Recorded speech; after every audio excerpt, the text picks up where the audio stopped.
The NuCanoe Flint is a lightweight, agile boat, very well suited to rivers and streams.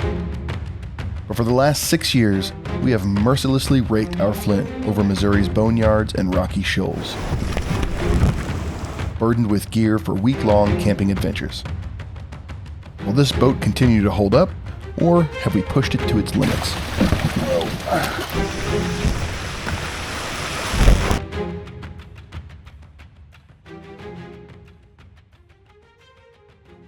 That intro was a little bit dramatic. Obviously, we haven't treated it like a whitewater boat, but Missouri is full of really, really rocky streams, and we've scraped over just about all of them in this boat over the last 7 years. We have overloaded this boat. We've stored it outside for most of its life, and it's been a loner to family and friends. And unfortunately, we have broken some things on this Flint. So we're gonna get into it. We're gonna show you just what kind of damage we've done to this boat. And along the way, we're also gonna provide you with somewhat of a review for the Flint if you're looking into purchasing one. The Flint here is all original parts except for the seat and the drain plug. We did not have good luck with the Pinnacle seats that came on older NuCanoe boats. NuCanoe did replace those older Pinnacle seats with the new Fusion seats for us at their cost. And these seats are incredible. When you're spending days or a week in a kayak at a time like we do, comfort and support are huge factors. We also really like taking the seats out of our NuCanoe boats to use as camp chairs. It's actually a lot faster to take one of these seats out than it is to assemble a camp chair, and we prefer not to carry the extra gear or spend the extra money on another item anyway. NuCanoe guarantees all of their boats with free parts for life. And I've had to take advantage of this guarantee many, many times to replace drain plugs. I'd have to say the drain plugs are probably the weakest component, or the component that I dislike the most on our NuCanoes. However, I did notice that on our new U10, they took note of that and changed the design of the drain plug, so hopefully we won't be losing so many of them in the future. All you need to do to take advantage of NuCanoe's free parts for life guarantee is get on their website, enter your hull number, and you get to go shopping. Now, NuCanoe is gonna charge you shipping for these parts, so they're not entirely free. And if the part you're missing or is broken is small enough that it's not worth the shipping cost, then it may not be as good of a deal as it seems like. However, since I broke quite a few things on the Flint here, we had to order a batch of parts, and it made the $8 shipping quite worth it. All right, so let's get into some of the parts that we've broken. But before we do, make sure you're subscribed. And if you want to see our upcoming video like this on the U10, make sure that you have the notification bell on so that you can see when we post that video. All right, so the first thing we broke was one of these vertical rod holders. The Flint comes equipped with 4. What I believe happened here is the Flint hit something really hard and the roto-molded hull flexed, whereas this injection molded piece was not so flexible. So the hull bent and this piece was brittle enough that it broke. Honestly, we weren't that concerned about it at the time and we just put Gorilla Tape on it and moved on. But this is actually a really concerning issue because it made a big opening into the hull that if this boat were flipped would allow a lot of water in. And it's really what motivated us to finally get all these free parts and fix up the boat. Let's get this tape off of here and fix this rod holder.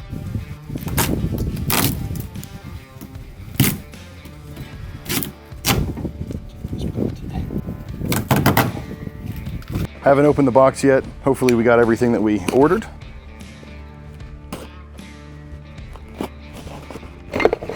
Heyo. All right, so let's go ahead and get this gasket off here. It's just held in with some Phillips head screws.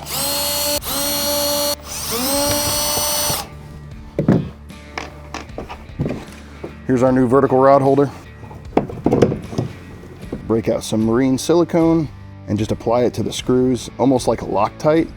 It's not so much that I'm worried about water getting into the hull as I am these screws being able to move around.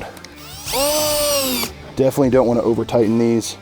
I am just using the drill to get them in. I'm going to tighten them by hand.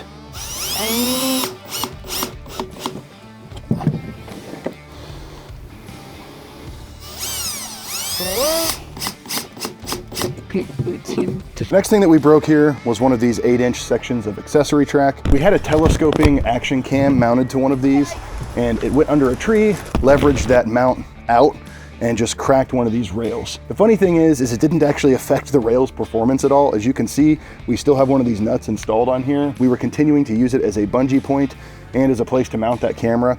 However, I'm concerned that this jagged piece of broken track could tear one of our dry bags or maybe cut someone.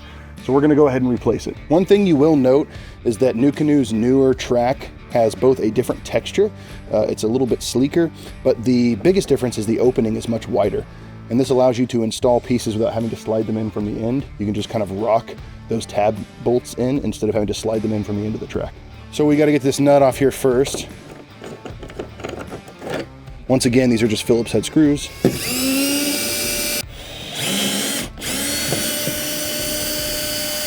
Oh, it's pretty stubborn, which is honestly a good sign. That means that the hull is squeezing these nice and tight. Oh, okay. So guys, I didn't actually know this because this is my first time replacing the track on the Flint, is that there's actually what you could almost call plastic weld nuts inside there. Now, these will be extremely important not to over tighten because it'll waller out the roto-molded plastic there in the hull, but it also means that these rails are very secure. Nice design.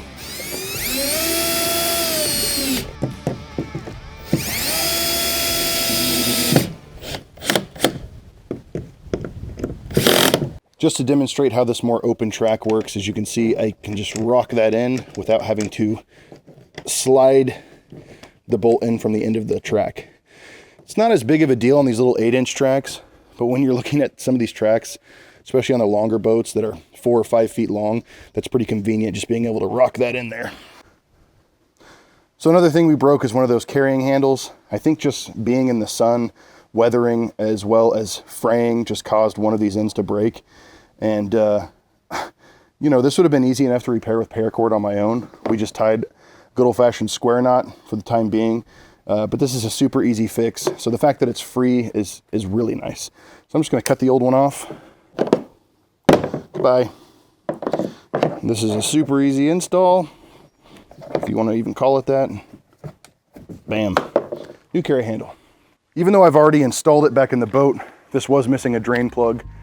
NuCanoe's already sent me like 6 of these things, but I did go ahead and send off for 2 more, so I have some extra replacements for when these inevitably go missing. Let's go ahead and flip this boat over and look at what we've done to the hull.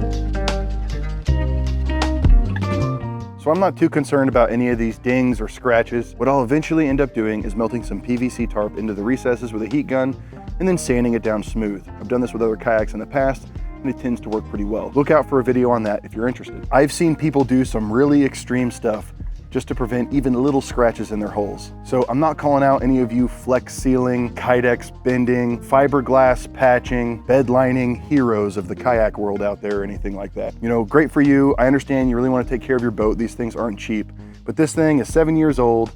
You've seen the kind of damage it has with at least 1,000 river miles on it. Frankly, this kayak is living its best life and I'm not even worried. But the truth of the matter is I rarely, if ever, paddle this kayak. This has been Alea's kayak for pretty much its entire life. So I'm gonna bring Alea in to tell you about her experiences with this boat, and then we'll take a look at the stability and performance of this boat out on the water. In all these years, I've only tipped this kayak once. I feel like overall this kayak has had great stability for me. With my size and my frame, I'm able to walk back and forth. When we first got the boat, I remember going out on a calm river with a friend and we were doing yoga and handstands. So from what I understand, all of the new Flints come with a low seat base. So with this old seat base, it sits up a little higher and can make the Flint feel a little tippy, but it has great secondary stability. So if you find that you'd prefer a higher seat, all you need is a riser kit from NuCanoe, and it works with any of the NuCanoe seats. If any of you have been following along with all of our videos, you'll recognize that I'm now in a U10, which I have fallen in love with.